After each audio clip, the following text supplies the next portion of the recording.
Alhamdulillahi Rabbil Alamin, wabihi nasta'in, wa alayhi natawakkal, wassalatu wassalamu ala sayyidina wa habibina Muhammad, wa ala alihi wa ashabihi, wa man tamassaka bisunnatihi ila yawmiddin, amma ba'd. Assalamu alaikum wa rahmatullahi wa barakatuh.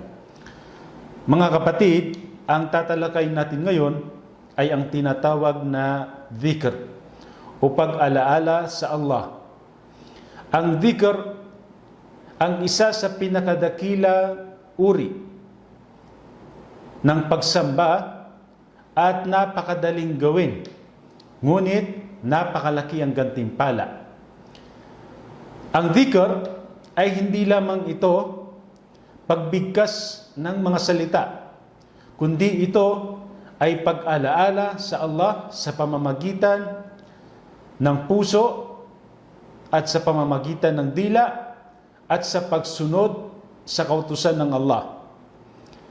Si Sheikhul Islam Ibn Taymiyyah rahimahullah ay sinabi niya, "Adh-dhikru ya'ummu kullu ma yuhibbuhu Allah min kalam, min qira'atil Qur'an, wat tasbih, wat tahmid, wat takbir, wat tahlil, wat du'a, wat thana, wa ghayra dhalik." Sinabi ni Sheikhul Islam Ibn Taymiyyah na ang dhikr ay sumasaklaw sa lahat ng salitang minamahal ng Allah, maging ito man ay pagbabasa ng Quran o di kaya ay tasbih, tahmid, takbir, tahlil. Ito yung pagsabi ng subhanallah, walhamdulillah, wallahu akbar, wala ilaha illallah. Ganon din ang dua at ang mga iba pang papuri at ang iba pang mga salitang ganyan. So ganyan ipinakahulugan ni Sheikhul Islam Ibn Taymiyyah ang tinatawag na dhikr. Sinabi din niya na nagmula kay Ibn Qayyim rahimahullah, "Ad-dhikru lil qalb mithlu al-ma'i lis-samak. Fa kayfa yakunu halu as-samak idha faraqa al-ma'?" Sinabi din niya na ang pag-alaala sa Allah ay katulad ng isda na nasa tubig. Ano ang mangyayari sa isda kapag nawala sa tubig? So ganyan inilarawan ni Sheikhul Islam Ibn Taymiyyah ang dhikr, na kung ang isda ay kapag nawala sa tubig, anong mangyayari sa kanya? Mamamatay ang isda. So ganun din kapag nawala sa puso natin ang dhikr, ano na lang magiging kalagayan ng puso ng isang tao.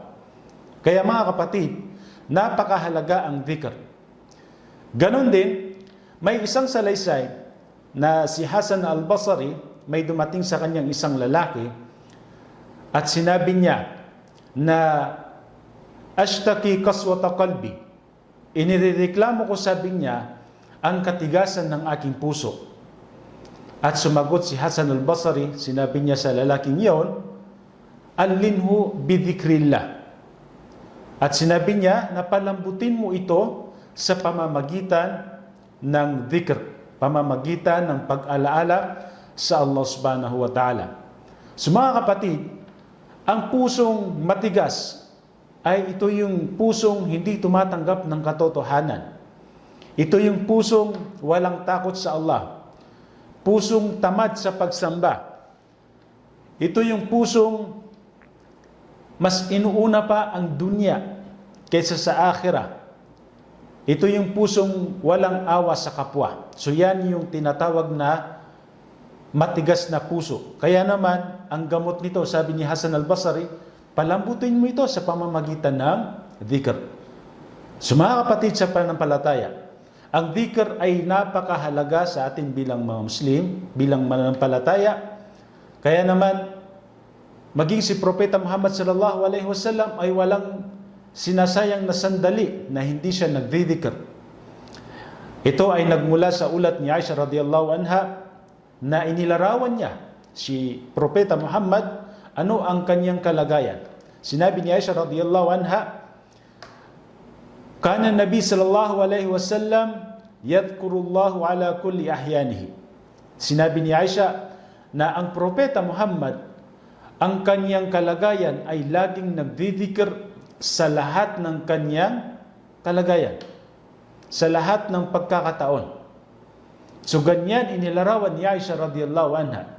So ibig sabihin, nakikita ni Aisha radhiyallahu anha ang propeta na lagi siyang nagdidikir sa lahat ng pagkakataon at sa lahat ng kanyang kalagayan.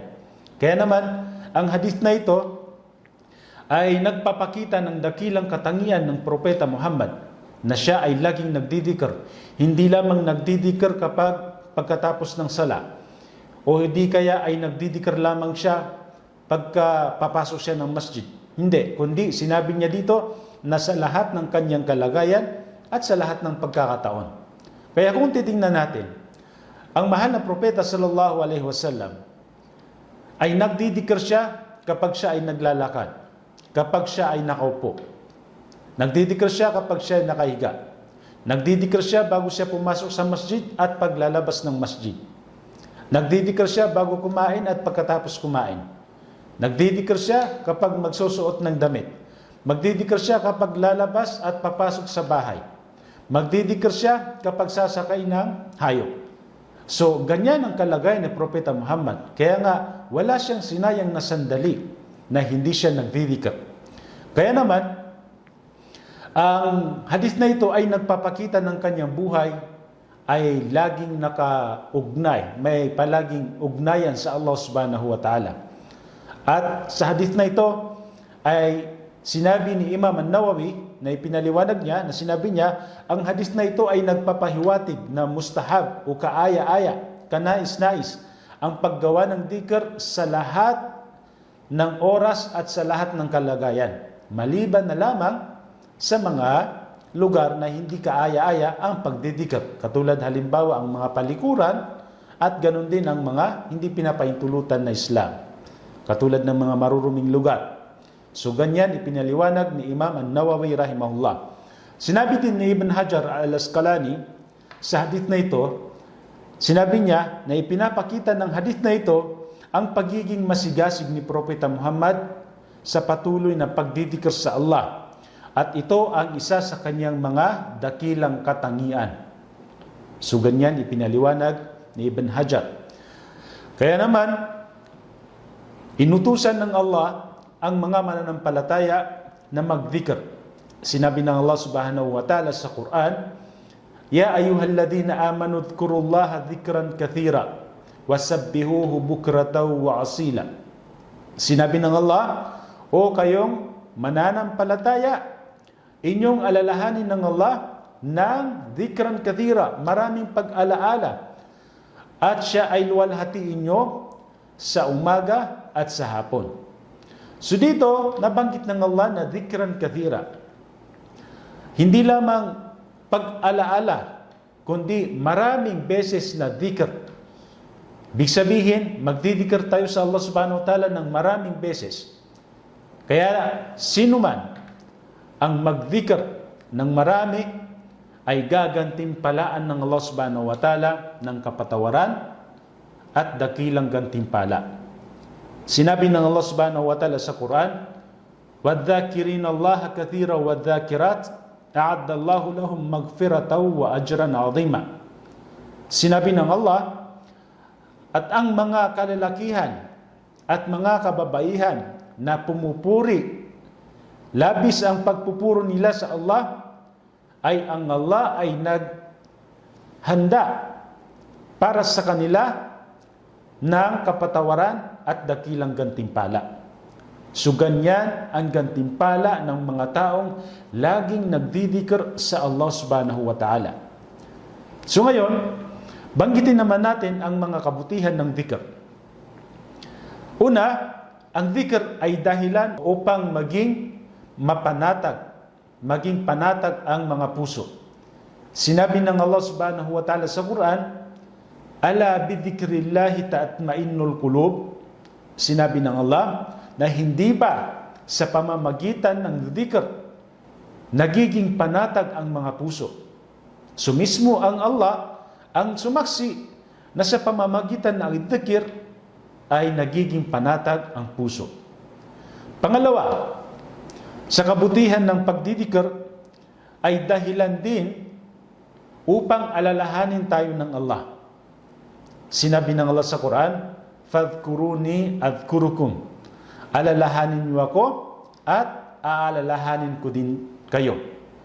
So, napaka gandang aya po na ito, mga kapatid, sapagkat isipin nyo kung ang isang ordinaryong tao ay inaalala siya ng makapangyarihan na nilikha, o di kaya isang taong may impluwensya, may malaking katungkulan.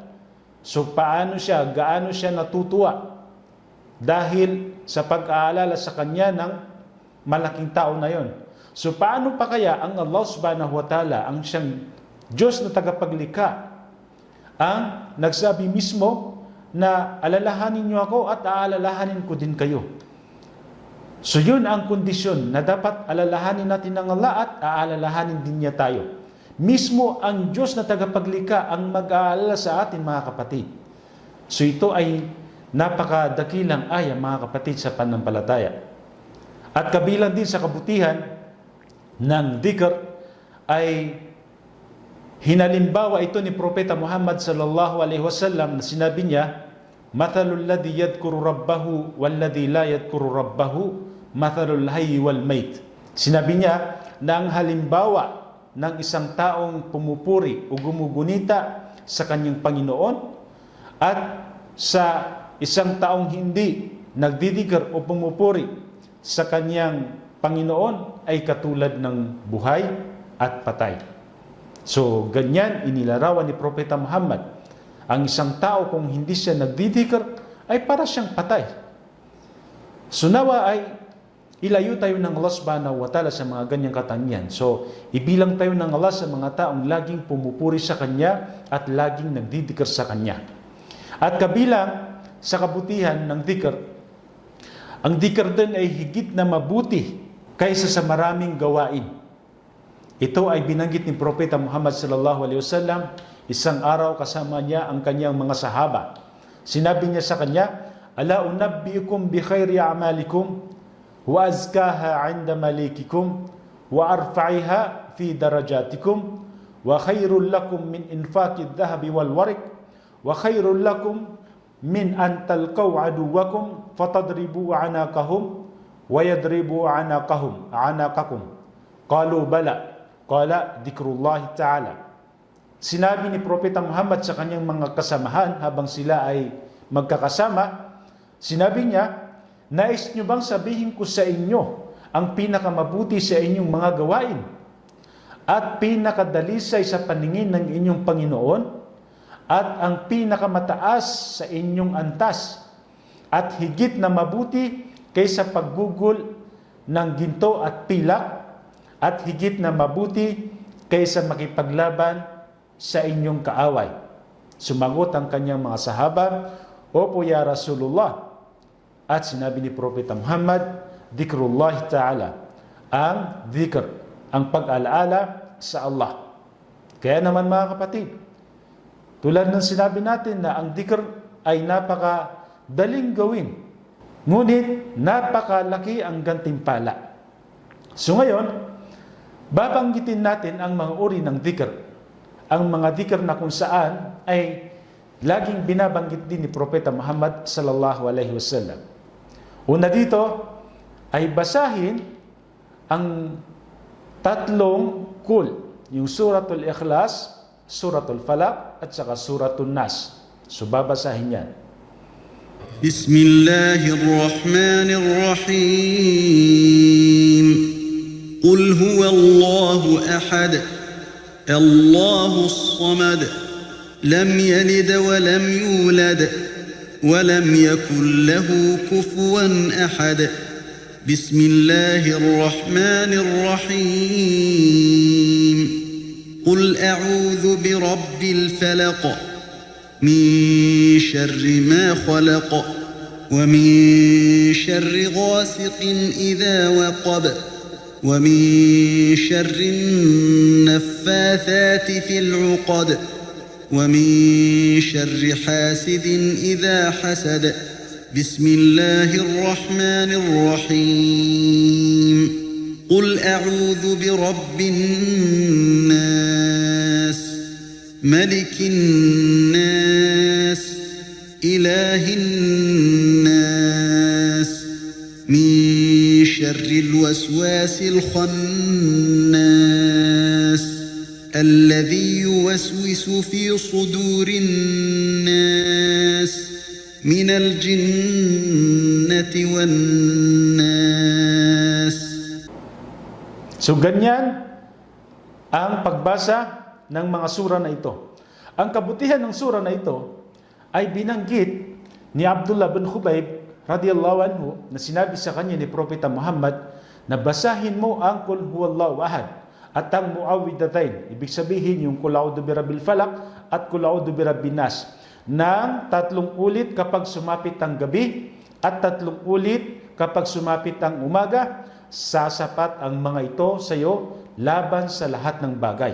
So yan ang sinabi ni Propeta Muhammad kay Abdullah bin Khubayb. Sasapat sa iyo sa lahat ng bagay. So ibig sabihin, ang 3 sura na ito ay babasahin natin sa umaga ng tigta 3 beses. Qul Huwallahu Ahad 3 beses sa umaga, Qul A'udhu Birabbil Falaq 3 beses, Qul A'udhu Birabbin Nas 3 beses, at 3 beses naman sa hapon. 3 beses yung Qul Huwallahu Ahad, 3 beses yung Qul A'udhu Birabbil Falaq, 3 beses yung Qul A'udhu Birabbin Nas. So ganyan itinuro ni Propeta Muhammad kay Abdullah bin Khubayb. At kabilang sa kabutihan din ito, ang mga sura na ito ay proteksyon laban sa kasamaan at kapahamakan. Ganon din, protection laban sa sihar at laban sa inggit. Ang sihar ito yung kulam. At laban din sa bulong ni Shaitan. At dito din, kabilang ito sa pinakamahalagang adhkar na palaging binabasa ni Propeta Muhammad sa umaga at sa gabi. At maliban pa dito, ay nabanggit niya Aisha radiyallahu anha na bago matulog ang mahal na Propeta Muhammad, ay binabasa niya ang 3 sura na ito at inihipan niya sa kanyang palad at ipinapahid ito sa kanyang muka at sa abot ng kanyang katawan. At pagkatapos ay basahin sa umaga ang dhikr na أصبحنا وأصبح الملك لله والحمد لله لا إله إلا الله وحده لا شريك له له الملك وله الحمد وهو على كل شيء قدير رب أسألك خير ما في هذا اليوم وخير ما بعده وأعوذ بك من شر ما في هذا اليوم وشر ما بعده رب أعوذ بك من الكسل وسوء الكبر رب أعوذ بك من عذاب في النار وعذاب في القبر. So ganyan, binabasa yun. Sa umaga babasahin.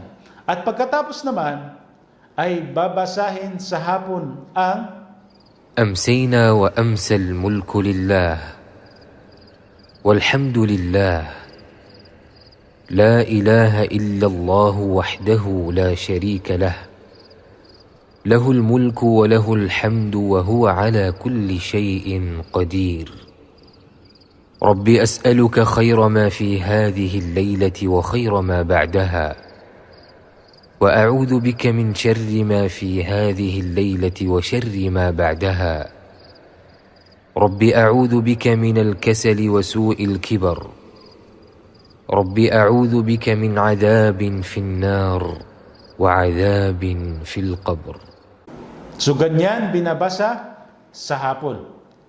So pagkatapos ay basahin ang Sayyidul Istighfar, ang اللهم أنت ربي لا إله إلا أنت خلقتني وأنا عبدك وأنا على عهدك ووعدك ما استطعت أعوذ بك من شر ما صنعت أبوء لك بنعمتك علي وأبوء لك بذنبي فاغفر لي فإنه لا يغفر الذنوب إلا أنت.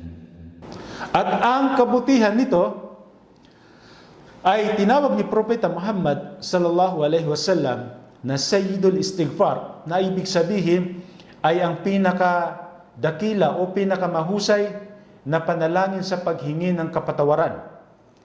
So sinabi ni Propeta Muhammad na ang sinuman ang bumigkas nito sa umaga nang may ganap na pananalig at namatay bago sumapit ang gabi ay kabilang siya sa maninirahan sa paraiso. At sinuman ang bumigkas nito sa gabi nang may ganap na pananalig at namatay bago sumapit ang umaga ay kabilang siya sa maninirahan sa paraiso. So yan ang kabutihan ng dua na ito. At pagkatapos ay basahin ang اللهم بك أصبحنا وبك أمسينا وبك نحيا وبك نموت وإليك النشور. So, sa umaga, binabasa ang nabanggit natin na dua. At sa hapon naman, basahin ang اللهم بك أمسينا وبك أصبحنا وبك نحيا وبك نموت وإليك المصير.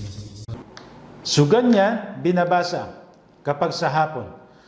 At basahin naman, isunod ang dua sa umaga. Basahin ang أصبحنا على فطرة الإسلام وعلى كلمة الإخلاص وعلى دين نبينا محمد صلى الله عليه وسلم وعلى ملة أبينا إبراهيم حنيفا مسلما وما كان من المشركين. So ganyan, binabasa sa umaga. At pagkatapos naman, sa hapon, basahin naman sa hapon ang أمسينا على فطرة الإسلام وعلى كلمة الإخلاص وعلى دين نبينا محمد صلى الله عليه وسلم وعلى ملة أبينا إبراهيم حنيفا مسلما وما كان من المشركين. At pagkatapos ay isunod din, basahin ang اللهم عالم الغيب والشهادة فاطر السماوات والأرض رب كل شيء ومليكه أشهد أن لا إله إلا أنت أعوذ بك من شر نفسي ومن شر الشيطان وشركه وأن أقترف على نفسي سوءا أو أجره إلى مسلم. So ganyan, binabasa. At ito ay sunnah na bigkasin ang dua na ito isang beses sa umaga at isang beses sa gabi. At pwede rin itong basahin bago matulog. Ito ay bilang paghingi ng proteksyon sa Allah laban sa lahat ng uri ng kasamaan, sa loob man ng ating sarili o mula sa mga panlabas na tukso. At pagkatapos ay basahin ang dua na ang رضيت بالله ربا وبالإسلام دينا وبمحمد صلى الله عليه وسلم نبيا. So ganyan siya binabasa. At ang kabutihan ng dhikr na ito ay sinabi ni Propeta Muhammad, na sinabi niya na sinuman ang magbasa sa umaga at sa gabi ng Raditu billahi rabba wa bil islami dina wa bi Muhammadin rasula ng 3 ulit ay magiging karapatan ng Allah, na siya ay magiging karapat-dapat sa kanya ang paraiso. So karapat-dapat sa kanya ang paraiso. At ito ay sunnah na binibigkas ng 3 beses sa umaga at 3 beses sa gabi. At ito ay kabilang sa mga dhikr sa umaga at dhikr sa gabi. At pagkatapos ay basahin ang حسبي الله لا إله إلا هو عليه توكلت وهو رب العرش العظيم. So yan. So ang kabutihan ng dua na ito ay sinabi ni Propeta Muhammad, na sinabi niya na sinuman ang magsabi nito ng 7 beses sa umaga at 7 beses sa hapon, ay sasapatan siya ng Allah sa anumang bumabagabag sa kanya o ikinababahalan niya sa mga usapin ng mundo at sa kabilang buhay. At ito din ay sunnah na basahin sa umaga 7 beses at 7 beses naman sa gabi. At kabilang din ito sa mga adhkar sa umaga at sa gabi. At pagkatapos ay basahin ang اللهم إني أسألك العافية في الدنيا والآخرة اللهم إني أسألك العفو والعافية في ديني ودنياي وأهلي ومالي. اللهم استر عوراتي وآمن روعاتي. اللهم احفظني من بين يدي ومن خلفي وعن يميني وعن شمالي ومن فوقي، وأعوذ بعظمتك أن أغتال من تحتي. So ito ay nabanggit sa hadith. Nang pinagmulan ng hadith ay si Abdullah ibn Umar radiyallahu anhuma. So sinabi niya na hindi iniwan ng propeta sallallahu alaihi wasallam ang mga panalangin na ito kapag sumapit ang umaga at kapag sumapit ang gabi. So ang pinagmulan ng hadith na yan ay si Abdullah ibn Umar na siyang nagsabi na hindi iniwan ito ni Propeta Muhammad sallallahu alaihi wasallam. At ang kabutihan ng dua na ito ay sinabi ni Propeta Muhammad sallallahu alaihi wasallam na humingi kayo ng kapatawaran at afya sapagkat walang ibinigay sa isang tao pagkatapos ng yakin, pagkatapos ng katiyakan ng pananampalataya na mas mabuti kaysa sa al-afya. Kaya nga ang dua na ito ay laging nababanggit ang afya. At ito ay sunna na banggitin isang beses sa umaga at isang beses sa gabi. Pagkatapos ay basahin ang يا حي يا قيوم برحمتك أستغيث أصلح لي شأني كله ولا تكلني إلى نفسي طرفة عين. So ganyan.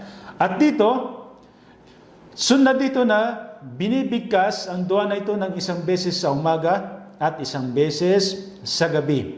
At ito ay bilang bahagi ng adkar sa umaga at sa gabi. At ang kabutihan ng dua na ito ay sa maikling panalangin na ito ay hinihiling ang kabutihan sa relihiyon, ang kabutihan sa mundo, ang buhay niya sa mundo, at ganun din humihiling siya ng tamang gabay at humihiling siya ng tulong at sa lahat ng kanyang mga gawain.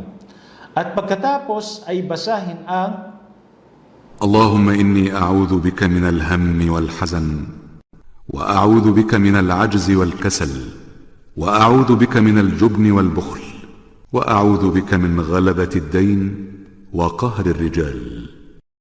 So ganyan. So ang kabutihan ng dua na ito ay isa sa mga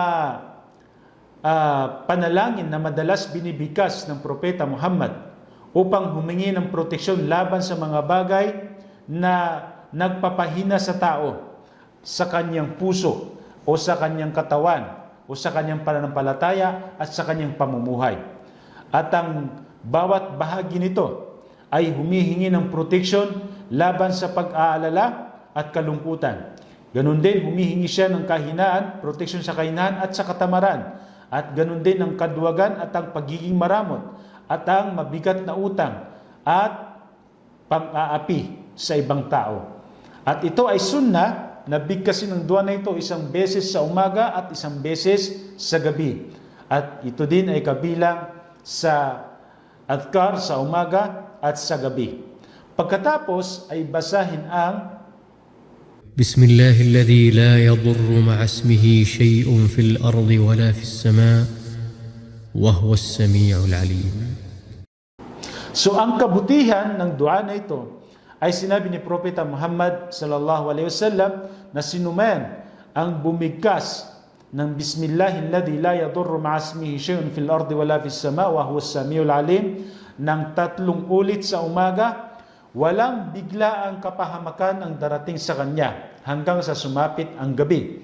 At sinuman ang bumigkas nito ng 3 ulit sa gabi, walang bigla ang kapahamakan ang darating sa kanya hanggang sa sumapit ang umaga. So napakaganda po ang mga dua na ito. At ito ay sunna na binibigkas ng 3 beses sa umaga at 3 beses sa gabi. At ito din ay kabilang sa adkar sa umaga at sa gabi. Pagkatapos ay basahin ang أعوذ بكلمات الله التامات من شر ما خلق. At ang kabutihan ng dua ang dhikr na ito ay proteksyon laban sa lahat ng uri ng kasamaan. Ang dua na ito ay humihingi ng pangangalaga sa Allah laban sa anumang kasamaan ng kanyang nilikha.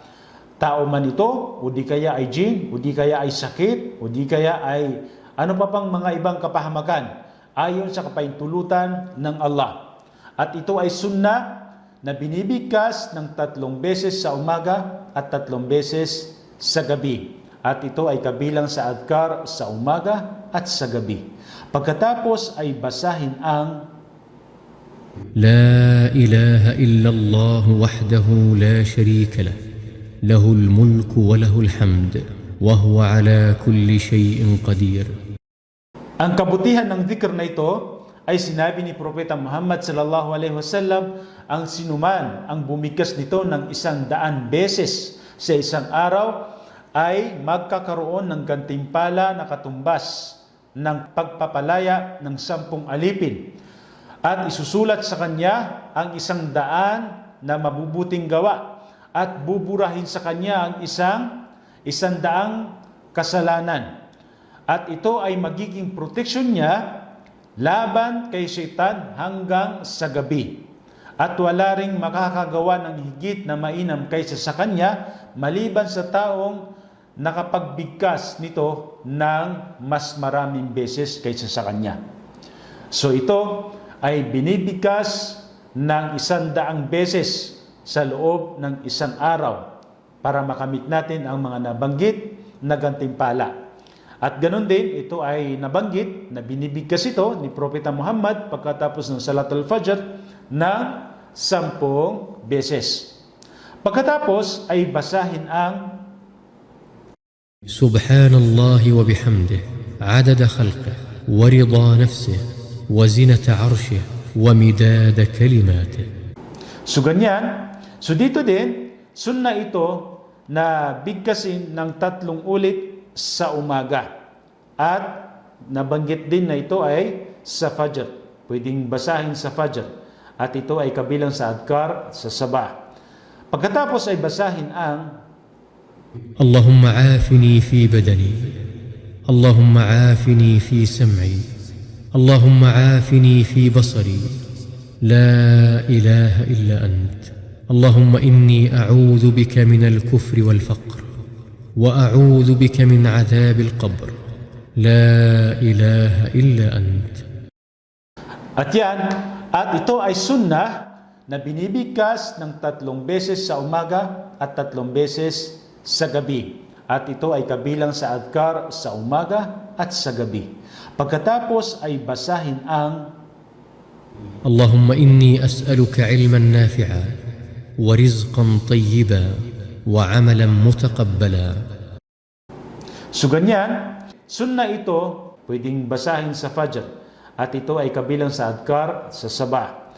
Pagkatapos ay basahin ang اللهم إني أشهدك وأشهد ملائكتك وحملة عرشك وأشهد من في السماوات ومن في الأرض أنك أنت الله لا إله إلا أنت وحدك لا شريك لك وأشهد أن محمدا عبدك ورسولك. At yan, pagkatapos ay bigkasin ang سبحان الله والحمد لله ولا إله إلا الله والله أكبر.